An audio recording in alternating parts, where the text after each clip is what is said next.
자, 오늘은 이제 성경에 대한 이야기인데요. 웨스트민스터 신앙고백서 제1장 성경의 2절. 우리 그 2절 한번 같이 읽어보고 시작할까요? 시작. 성경 혹은 하나님의 기록된 말씀이라는 이름 아래는 신구약의 모든 서책들이 포함되어 있으니 그것은 다음과 같다. 그래서 우리가 알고 있던 66권의 목록이 쭉 나와 있습니다. 쭉 목록을 이야기하고 마지막 웨스트민스터 신앙고백은 2절에 이렇게 결론을 내리죠. 우리 마지막 있는 거 한번 읽어볼까요? 시작. 이 모든 책들은 하나님의 직접적인 영감으로 주신 것이니 신앙과 생활의 유일한 법칙이다. 이 개혁자들이 이렇게 66권을 딱 지정해 놓은 게 뭐냐면 사실은 이제 이 웨스트민스터 신앙고백서를 나중에 계속 읽어보면 아시겠지만 아직도 이 당시에는 카톨릭과의 어떤 그 대립관계가 계속 좀 긴장 상태가 있었기 때문에 카톨릭은 우리가 아는 것처럼 공동번역에 보면 뒤에 보면 외경들이 들어가 있죠. 그죠? 마카베오서랄지 뭐 이런 외경들이 들어가 있어요. 그래서 우리 기독교는 철저하게 66권 사도들이 또 초대교회 교부들이 인정했던 이 66권 외에는 성경으로 치지 않는다는 걸 우리가 견지하고 있습니다. 여기 보면 우선은 그 구약을 보면 네 부분으로 나누게 됩니다. 우리가 보통 율법서라고 하고요. 율법서라고 부르는 부류가 있고 그 다음에 이제는 역사서가 있어요. 역사서 그리고 선지서 그리고 시가서 이렇게 나눕니다. 구약을. 이제 선지서는 또 두 가지로 나눠집니다. 대선지서 그리고 소선지서. 그래서 이제 율법서는 우리가 흔히 모세오경이라고 표현합니다. 모세오경. 이 모세오경은 창세기, 출애굽기, 민수기, 레위기, 신명기까지가 모세오경이겠죠. 그리고 이제 역사서는 여호수아, 사사기, 룻기, 사무엘상하, 열왕기상하, 역대상하, 에스라, 느헤미야, 에스더 여기까지를 우리는 역사서라고 하는 거예요. 그러니까 그 유대의 어떤 역사를 쭉 기록한 책이라는 얘기죠. 그리고는 그 다음에 나오는 이제 욥기, 시편, 잠언, 전도서를 시가서라고 부릅니다. 시가서라고 부르고 성문서라고도 부릅니다. 그리고는 이제는 나머지 나오는 이사야, 에레미야, 에가, 에스겔, 다니엘, 호세야 이런 것들을 우리가 선지자라고 하는데 에레미야, 에가, 에스겔, 이사야 이런 것들을 대선지서라고 하고 그 다음에 이제 그 뒤에 나오는 조그만 책들 있잖아요. 요엘, 아모스, 오바디아, 요나, 미가, 나훔, 하바국 이런 것들을 소선지서라고 불러요. 근데 우리가 이렇게 나누는 것은 이게 무슨 이사야가 더 큰 선지자고 하바국은 조금만 선지자고 이런 얘기가 아니라 양이야, 양. 분량이 굉장히 길은 거. 이사야 같은 경우는 굉장히 길잖아요. 그런 길은 거를 대선지서라고 우리는 구분을 하고 그 다음에 소선지서 이렇게 구분을 합니다. 자, 그런데 그 누가복음을 한번 잠깐 보시겠어요? 예수님이 근데 이 구약 전체를 우리는 이렇게 나누고 있는데 누가복음 24장에 보면 이렇게 나누고 있는 걸 볼 수 있는데요. 누가복음 24장 44절을 한번 보세요. 누가복음 24장 44절.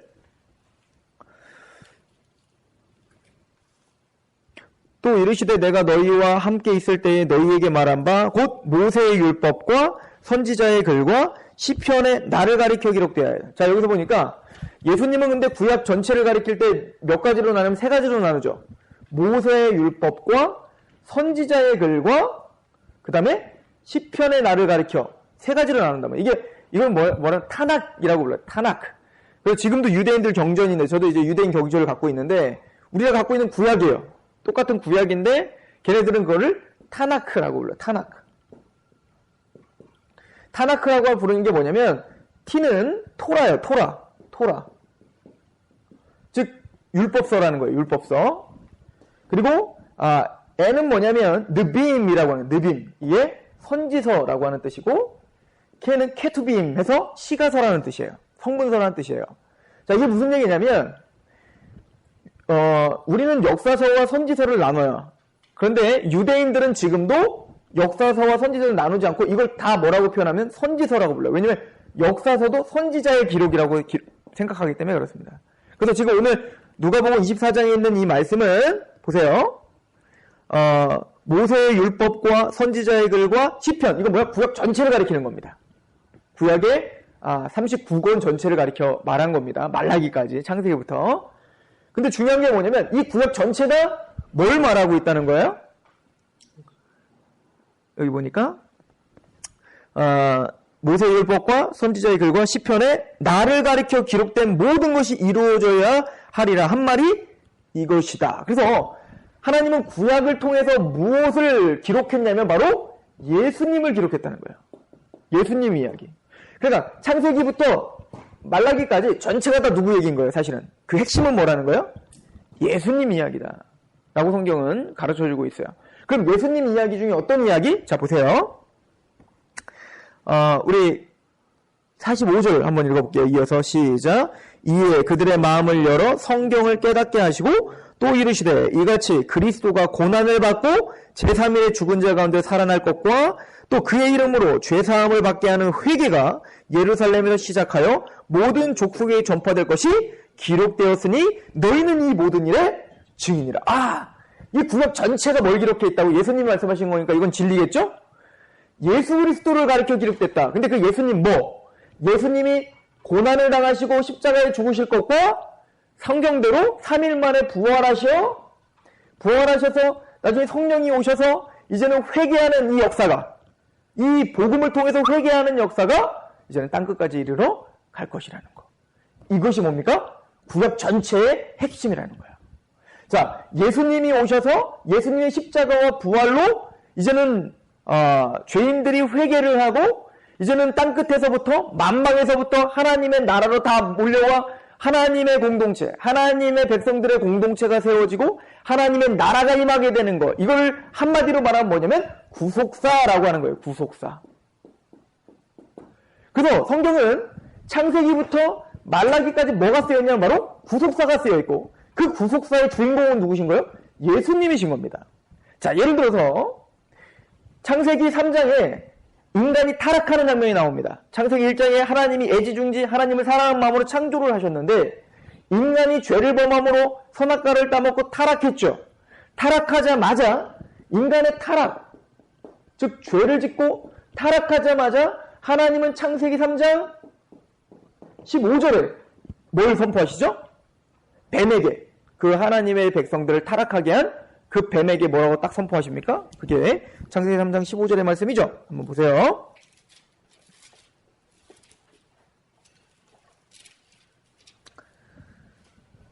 자, 창세기 3장 15절.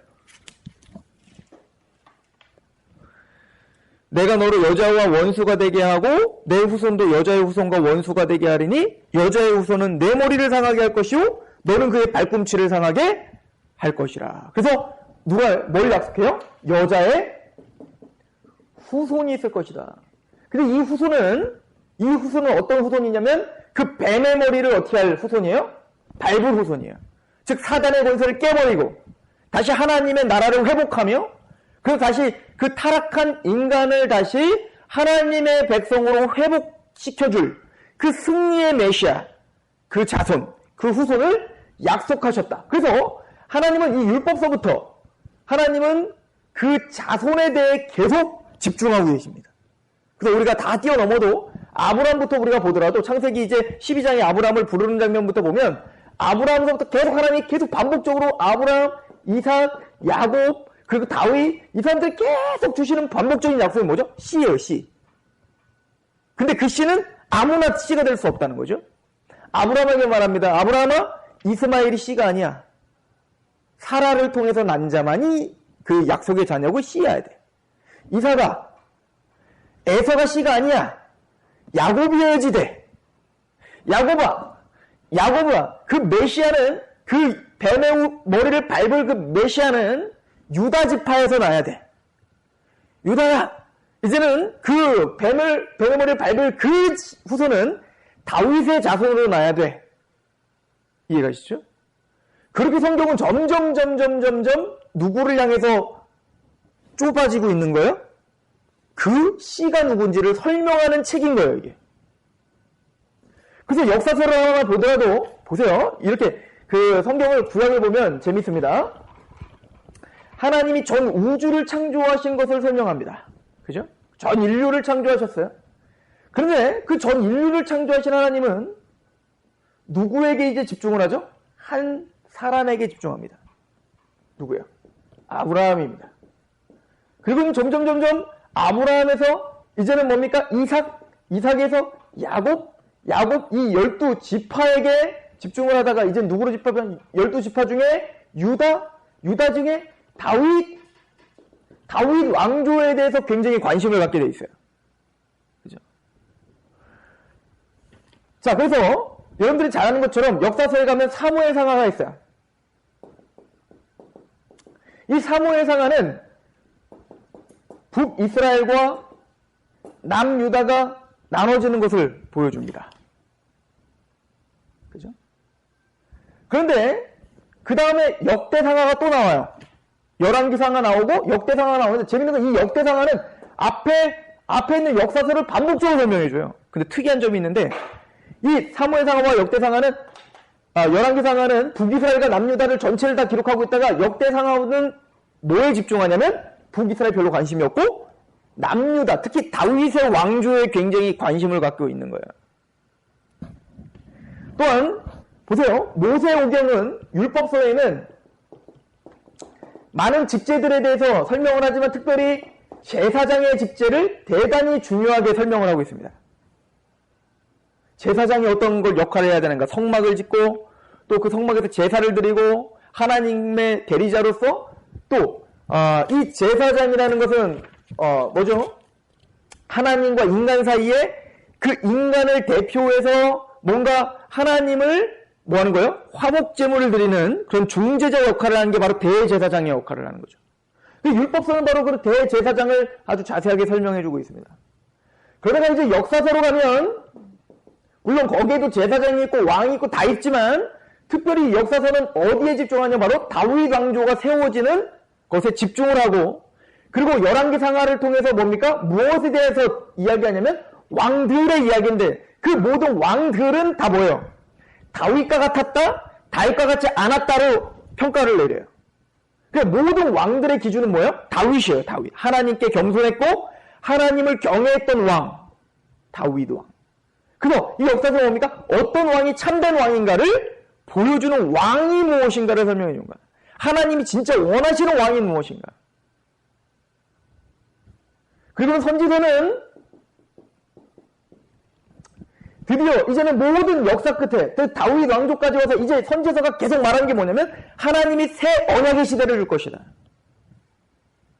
하나님이 이제는 이스라엘을 진짜 회복하고 진짜 이 예루살렘 성전을 진짜 회복할 날이 오는데 그것은 바로 하나님이 말한 그 다윗 왕이 다시 오실 것이다 하는 거예요. 다윗 왕. 이미 다윗 왕은 죽었는데 그 다윗 왕이 다시 오셔서 이제 하나님의 나라를 다시 회복시키고 이거를 공통적으로 선포하고 있는 거예요. 이 선지서들은 다. 누굴 준비하고 있는 겁니까? 바로 아브라함의 자손이며 이삭과 야곱의 자손이며 유다의 자손이며 다윗의 자손이신 그분이 오실 것이다를 선지서는 선포해요. 그래서 이 선지서를 통해서는 누가 부각되죠? 어떤 직제? 선지자가 누구신가를 보는. 선지자가 뭔가? 선지자가 하는 역할이 뭔가? 그래서 왕이면서 그 역사서에 벌어졌던 그 왕들 또 율법서에서 자세하게 설명하는 대제사장 또 선지서에서 모형화하는 그 선지자 왕과 제사장과 선지자는 누구를 가리킨다고 우리 신학에서 말하냐면 예수 그리스도예요. 또한 그 직제를 통해서 예수님을 설명하는 것뿐만 아니라 이 모든 성경, 구약 성경을 쭉 해석해가면서 지금 누구에게 집중하고 있죠? 바로 다시 오실 다윗 왕. 그래서 신약은 어떻게 시작됩니까? 마태복음을 딱 피자마자 바로 아브라함과 누구의 세계라? 다윗의 세계. 아브라함의 자손이며 다윗의 그 시인, 우리의 왕이신 누가 오셨다는 거예요? 예수님이 오셨다. 이것이 신약의 시작인 거예요. 그래서 우리가 알고 있던 구약은 바로 오실 메시아를 점진적 계시. 이거는 제가 지금 간단하게만 하고 가는 거예요. 왜냐면 뒤에 가면 언약에 대한 이야기할 때 이걸 자세하게 우리가 풀어서 나갈 거기 때문에 그렇습니다. 구약은 오실 메시아, 예수 그리스도에 대한 이야기가 있고, 그리고 이제 마태복음부터 계시록까지는 이제 누구에 대한 이야기겠죠? 오신 그 다윗 왕, 그 예수 그리스도. 바로 그 구약 전체에서 예언된 그분이 바로 예수님이셨다를 설명하는 것이 바로 신약이에요. 구약이 율법서와 역사서와 그리고 선지서와 시가서로 기록된 것처럼 이 신약도 같은 맥락으로 기록돼서 율법서, 역사서, 그리고 시가서, 선지서 이렇게 순서가 돼 있죠. 신약도 마찬가지예요. 율법 모세 오경이 있는 것처럼 그거에 병행으로 뭐가 있냐면 바로 복음서가 있습니다. 이제 율법이 아닌 복음을 설명하고 있죠. 역사서에서 병행 구조에 뭐가 있어요? 그 다음에 바로 사도행전이 있죠. 바로 역사서입니다. 교회가 어떻게 생성됐고 또 사도들이 어떻게 살았는지를 보여주는 겁니다. 어떻게 행했는지를. 그리고 시가서가 있는 것처럼 그 다음부터 여긴 서신서가 있습니다. 그렇죠? 그리고 선지서가 있는 것처럼 여기에는 바로 요한 계시록으로 맞춰지는 거예요. 이 언약에 대한 이 구약과 신약의 관계와 또 구약이 말하는 오실 메시아, 그리고 오실 메시아를 기록한 이 성경, 이 신약, 이 관계에 대해서는 우리가 이제는 나중에 웨스트민스터 뒤에 가면 이제 언약에 대한 이야기를 할 때 우리가 아주 자세하게 우리가 할 것입니다. 오늘은 그냥 큰 구조만 이렇게 보고 이 성경 전체가 무엇을 이야기하는지만 보면 되는 겁니다. 그리고 중요한 건 뭐냐면 이렇게 창세기부터 계시록까지 이 성경 66권이 전체가 다 예수님을 이야기하며 그 예수님을 십자가와 부활을 중심으로 한 그 복음 때문에 회개하고 하나님의 나라가 어떻게 회복되고 완성되는가, 이걸 보여주는 거라고 했죠. 그래서 보세요. 창세기 3장 15절에 인간이 타락하자마자 하나님은 그 인간과 하나님 나라를 다 회복하기 위하여 그 여자의 후손을 약속했고, 그 여자의 후손이 뭐를 밟을 거? 뱀을 밟고 이제는 그 사단의 권세를 밟고 어떻게 하나님 나라를 완성하는지를 보여주는 이야기가 시작됐다고요. 창세기에. 그죠? 그래서 신약은 바로 그 여자의 후손이 누구라는 걸 말하는 거예요? 아브라함의 자손이요? 다윗의 자손이신 예수. 자, 갈라디아서 한번 가보세요. 4장입니다. 갈라디아서 4장.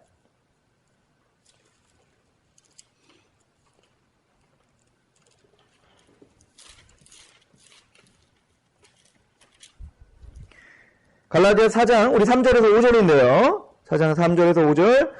자, 우리 같이 한번, 봉독해 보도록 하겠습니다. 갈라디아서 4장, 3절에서 5절. 자, 시작.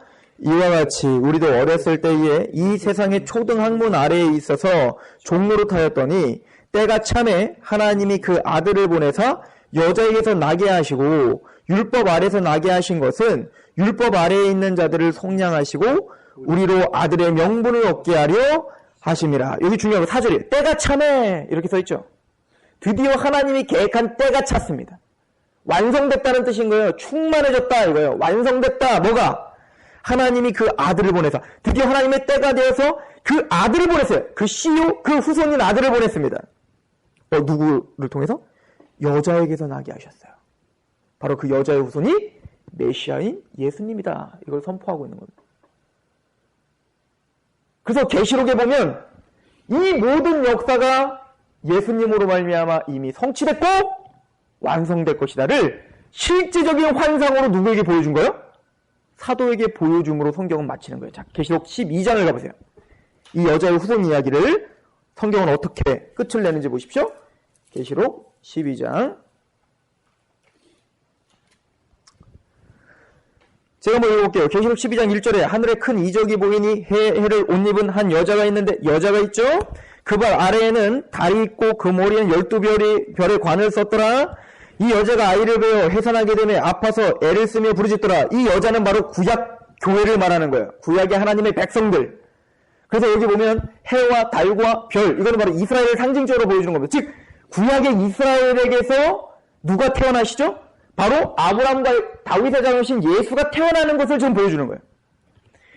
3절에 하늘에는 또 다른 이적이 보이니 보라 한 큰 붉은 용이 있어 머리가 7이요 뿔이 10이라 그 여러 머리에 7 왕관이 있는데 그 꼬리가 하늘의 별 3분의 1을 끌어다가 땅에 던지더라. 용이 해산하려는 여자 앞에서 그가 해산하면 그 아이를 삼키고자 하니. 그런데 사탄은 누가 나는 것을 끝까지 방해합니까? 예수님이 태어날, 그 후손이 태어날 것을 방해하려는 거예요. 이게 바로 역사입니다. 그죠? 꼭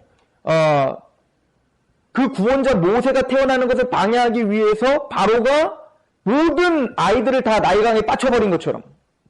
그러나 하나님은 그 정령을 기적적으로 모세를 태어나게 했죠. 또 마침내 그런 역사 속에 마지막에 뭡니까? 진짜 예수님이 태어날 때에도 그 세상 권세의 그 상징인 누굽니까? 이 헤롯이 예수가 태어날 것을 너무너무 두려워하여 어떻게 했죠? 2살 이하의 어린아이를 다 죽여버리죠. 이게 뭐야? 사단이 뭡니까? 그 후손을 지금 두려워하고 있는 겁니다. 그럼에도 불구하고 하나님의 이 역사는 창세기 3장 15절에 약속하신 이 언약은 성취됐다. 이걸 선포하는 겁니다. 자, 5절. 여자가 아들을 낳으니, 그죠? 여자가 아들을 낳았죠? 이는 누굽니까? 장차 철장으로 만국을 다스릴 남자라. 그죠? 그 사단의 머리를 밟고 만왕의 왕이요 만주의 주가 되실 메시아인 거예요. 누가? 예수님에 대한 이야기죠. 그리고 말하면 6절에 그 여자가 광야로 도망하는 5절에 여자가 아들을 낳으니 그 이는 장차 철장 만국을 다스릴 남자라. 그 아이를 하나님 앞과 그 보좌 앞으로 올려가더니 이것은 십자가와 부활과 승천을 다 한꺼번에 이야기하고 있는 거예요. 그래서 태어나셔서 그분은 죽으셨고 부활하셨고 승천하셨습니다. 그리고는 이제부터 또 여자가 나오죠. 동일한 여자죠. 아까 위에 있는 예수님이 태어나기 전에는 구약의 하나님의 백성을 상징한다면 이제는 뭡니까? 그 예수 그리스도를 통한 교회를 상징하는 거예요. 이제 신약교회. 이제 그 교회는 어떻게 되죠? 6절에 그 여자가 광야로 도망하며 거기서 1260일 동안 그를 양육하기 위하여 하나님께서 예비하신 곳에 있더라. 즉 뭡니까? 이제는 고난의 시기가 시작되는 거예요. 사실은 우리가 지금 다 고난의 시기를 살고 있는 겁니다. 그러나 마침내는 어떻게 될 거라는 겁니까? 7절. 하늘에서 전쟁에 있으니 미가엘과 그의 사자들이 용과 더불어 싸울세 용과 그의 사자들도 싸우나 이기지 못하여 다시 하늘에서 그들이 있을 곳을 얻지 못하는지라. 큰 용이 내쫓기니 옛뱀 곧 마귀라고도 하고 사탄이라고도 하며 온 천하를 꿰는 자라. 그가 땅으로 내쫓기니 그의 사자들도 그와 함께 내쫓기리라. 또 내가 또 그들 들으니 하늘에 큰 음성이 있어 이르되 이제 우리 하나님의 구원과 능력과 나라와 또 그의 그리스도의 권세가 나타났으니 우리 형제들을 참소하던 자 곧 우리 하나님 앞에서 밤낮 참소한 자가 쫓겨났고 또 우리 형제들이 어린 양의 피와 자기들의 증언하는 말씀으로써 그를 이겼다. 이거야. 이게 교회의 승리를 가리키는 거예요. 지금 무슨 얘기죠? 지금 그 옛 용은 누굽니까? 옛 뱀이라고도 하는 바로 마귀. 즉 뭡니까? 그런데 그 사단, 지금 끊임없이 하나님의 나라를 위협하고 있는 그 사단이 여자의 후손에 의해서 머리가 발살날 건데 바로 십자가와 부활과 승천으로 말미암아 하나님은 이제 철장 만국을 다스릴 그 하나님의 메시아가 이 땅에 왔다 가셨고 그리고 이제는 뭡니까? 성령을 통하여 교회가 세워졌으며 이제 그 교회들이 이긴다는 거예요. 이들을 뭘로 이긴다고요? 내가 힘이 세서 이기는 게 아니에요. 교회가 자격이 되거나 교회가 힘이 세서 이기는 게 아니라 어린 양의 피가 이기셨어요. 십자가가 이기셨다는 거예요. 그리고 그 어린 양과 그를 증언하는 말씀, 즉 복음, 그 복음을 들고 있는 하나님의 백성들이 그 복음을 통해서 이긴다는 거예요. 그래서 하나님의 교회가 가는 곳에 예수님의 빛을 갖고 있는 그 복음이 가는 곳에 어둠이 물러가고 하나님의 나라가 어떻게 확장되는지를 보여주고 있는 중요한 거죠. 그러니까 창세기 3장 15절을 이해하지 못하면 계시록이 이해되지 못하는 거예요. 이해되죠? 그 중간에 이 창세기 3장 15절과 계시록 12장 사이에 이 모든 서신들은 바로 그 역사를 지금 설명해주고 있는 거란 말이죠. 그래서 이 구약 전체 66권 그 신구약 전체는 다 유기체적으로 연합이 되어 있고 우리가 이걸 뭐라고 하냐면 일맥상통하다 이렇게 말해요. 한 가지 주제를 창세기부터 계시록까지 한 가지 주제를 아주 동일하게 끊임없이 고집스럽게 이야기하고 있다. 누구? 그 후손. 메시아. 그래서 예수님 말하는 거예요. 모세율법과 선지자의 글과 시편에 나를 가리켜 기록되어야 될 그 일. 십자가 부활, 그리고 그 십자가와 부활, 그 복음을 통해서 이겨 회개케 하고 하나님 나라가 확장되는 그 일, 그 성취된 일들이 기록된 것이 바로 신약인 거예요. 사도행전. 그리고 완성될 그 나라를 보여준 게 바로 계시록이고, 우리는 그 완성을 향해서 지금 살고 있는 거예요. 복음으로 지금 이기는 시대, 복음으로 지금 하나님과 함께 싸우는 시대, 하나님과 함께 그 사단을 밟고 있는 시대. 바로 성경은 이렇게 한 주제를, 이 구속사의 주제를 일맥상통하게 66권이 같이 이야기하고 있다라고 하는 것을 말합니다. 왜 그럴까요? 자, 우리 그 성경 목록이 있는 그 밑에 한 줄 다시 한번 읽어볼까요? 이게 중요합니다. 시작. 이 모든 책은 하나님의 직접적인 영광으로 주신 것이니 신앙과 생활의 유일한 법칙이다. 모든 책들은 하나님의 직접적인 영감을 주셨다고 믿습니다. 창세기부터 계시록까지는 원 저자가 누구라고 우리는 믿는 거예요? 하나님이시다. 하나님이시다. 이 저자는 보통 우리가 성경이 창세기부터 계시록까지 한 1500년에서 1600년 사이에 쓰여졌다고 믿어요. 그 정도의 시간이 있고, 또 썼던 저자들의 직업이 다르죠?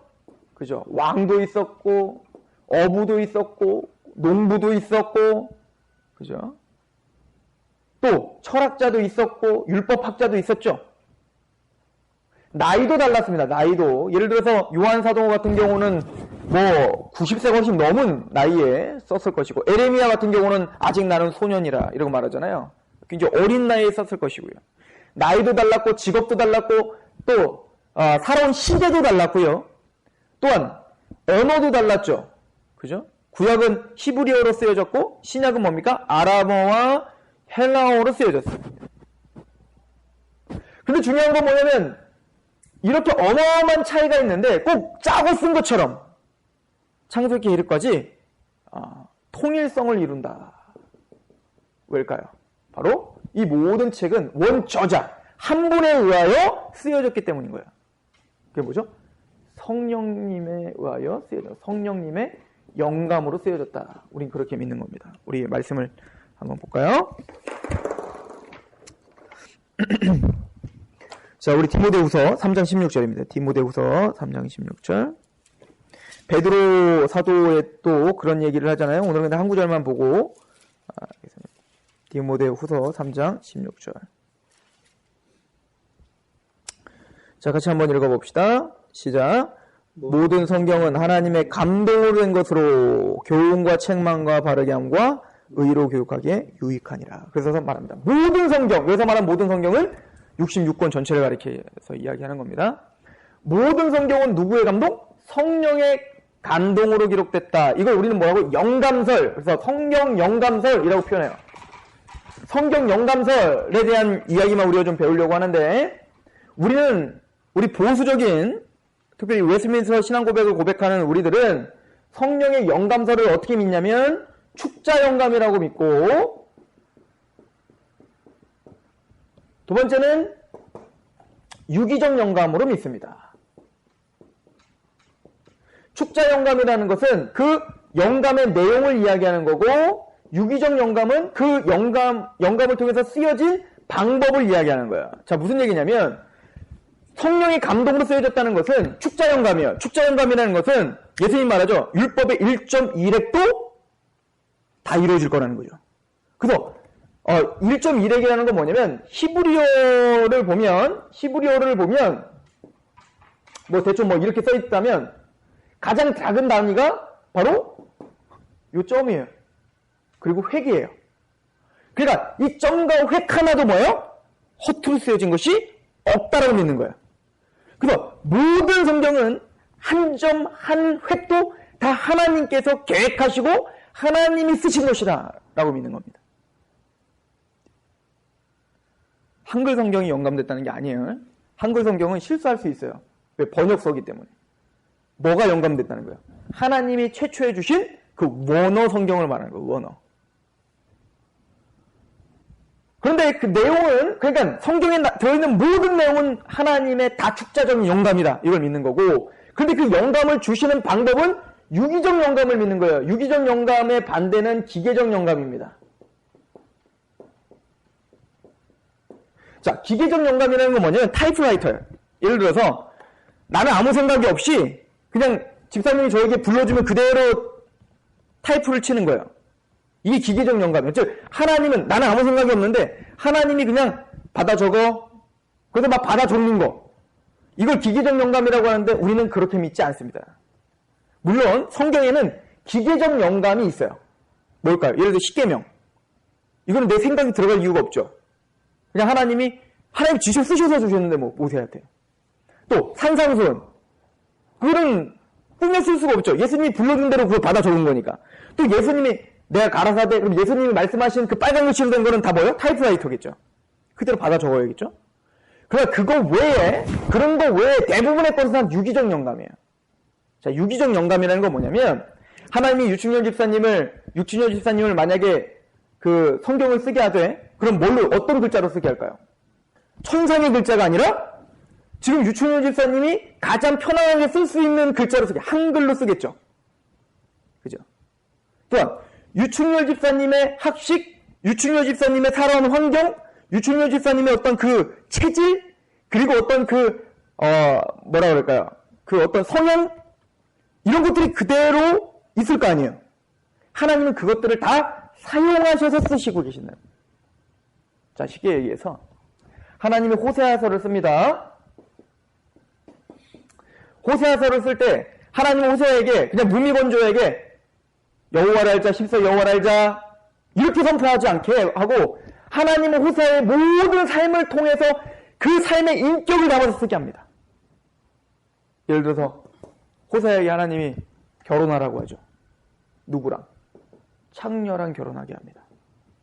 그때 이 창녀가 그 버릇, 그 습관을 어디 버리지 못해서 돈을 주고 사왔는데 다른 남자 품에 안겨 있습니다. 호세아는 찾다가 다시 다른 남자 품에 안겨 있는 그 창녀 고매를 돈을 주고 또 사옵니다. 그랬더니 창녀가 또 도망갑니다. 알고 봤더니 또 다른 남자 품에 안겨 있는 또 돈을 주고 사왔더니 또 도망갑니다. 가슴이 찢어지는 거예요. 자기 부인, 사랑하는 부인이 다른 남자 품에 게다가 돈을 주고 사왔는데 또 도망가고 또 도망가는 그 안타까움과 그 화가 난과 분노와 그 모든 것을 가지고 있을 때 하나님이 쓰라는 겁니다. 내 마음이 그렇다. 그 마음을 품고 외치라는 거예요. 여호와를 알자, 힘써 여호와를 알자. 니들이 바로 하나님이 그렇게 너희를 구속하고 너를 사랑한다 했는데 그렇게 너희를 애증하면 너희는 또 다른 우상숭배를 하고 또 그렇게 너희를 품었는데 또 우상숭배를 하는 너희들 하나님에 대한 지식이 없으면 너희가 망하는 거다. 너희가 하나님이 너희를 얼마나 사랑하는지 하나님이 너희를 향한 그 태도가 무엇인지 전혀 알지 못하느냐라고 하는 그 불붙는 마음을 가지고 전 인격을 가지고 써내려간 거예요. 이해가 돼요? 무미건조한 타이프라이터가 아니라 자신의 모든 인격과 자신의 모든 삶을 통해 공감하고 있는 내용을 쓴 겁니다. 물론 다 그런 건 아니겠지만 전체적으로 우리는 그런 유기적 영감으로 쓰여졌다는 것을 믿습니다. 그래서 우리는 성경을 볼 때 저 어떤 천상의 이야기를 들리는 게 아니라 현실을 발딛고 서 있는 우리에게 감격이 되는 거예요. 그래서 그죠? 하나님의 계시가 지금 나와 동일하게 살고 있는 사람의 그 인격을 통해서 선포되기 때문에 나를 감동시키고 나를 설복시키며 나를 구복시킬 수 있는 겁니다.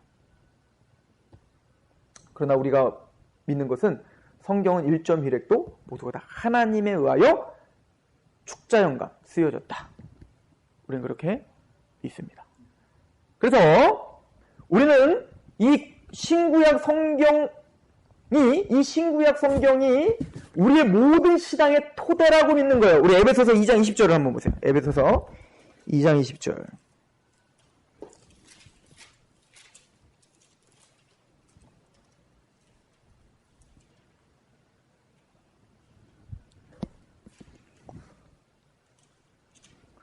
자, 한번 같이 한번 읽어볼까요? 에베소서 2장 20절. 자, 시작. 너희는 사도들과 선지자들의 터 위에 세우심을 입은 자라 그리스도 예수께서 친히 모퉁이돌이 되셨다. 그래서 우리 교회는 우리 교회의 터는 반드시 뭐 해야 돼요? 사도와 선지자여야 돼요. 뭐죠? 이거는 신구약을 말합니다.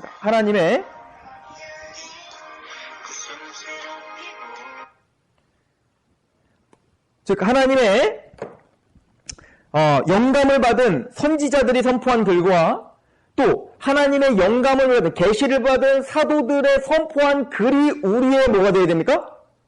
토대여야 되는 거예요. 그죠? 우리의 믿음의 토대요, 우리의 터가 세워져야 되는 겁니다. 즉 예수 그리스도예요. 그들이 선포한 예수 그리스도. 그래서 계시록에 보면 마지막을 뭐라고 장식하냐면 내가 전한 거 외에, 이 편지 외에, 이 글 외에 가감하지 말라. 그래서 우리는 성경의 정확무오성을 믿을 뿐만 아니라 성경의 종결성, 계시 종결성을 믿는 겁니다. 이 성경 외에 하나님께서 그렇게 계시를 주시지 않는다. 끝났다.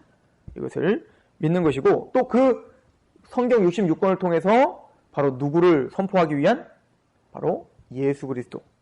예수 그리스도의 십자가의 부활의 복음이요, 그 복음을 통해서 회개하며 그렇게 그 어린 양과 그 어린 양을 증언하는 말씀으로 그 사단의 권세를 이기는 그 구속사의